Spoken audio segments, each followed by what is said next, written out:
پاریس سێبێک دەباتەوە. ئەندریکی بەڕاستی پاریس سەن ژەرمانی بە تاواتی گۆڕیوە. هەموو دنیا دەزانێتن ئەمە 2 ساڵە نیوەی نادیەکەمان پێکانی هەبووە، هەموو دنیا دەزانێتن. ئەم شەو بە پێشبینی تۆ چێ دەباتەوە؟ پاریس دەباتەوە. باشە چەند بە چەند؟ سێبێک لەوانێ. سێبێک دووبێک. هەندێکی کامیانی ئەم ناندری پاریس.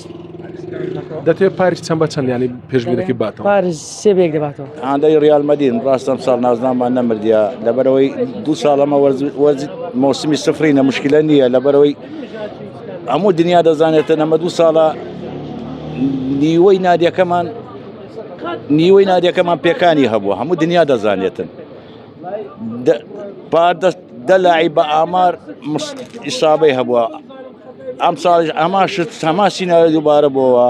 هیوادارم پاریس سەن ژەرمان فایناڵەکە باتن. دوو تیپی کاملن، هیچ نقصانیان تێدا نیە، پێی کاتی هەرو تیپ بە تەواوەتی حازرە.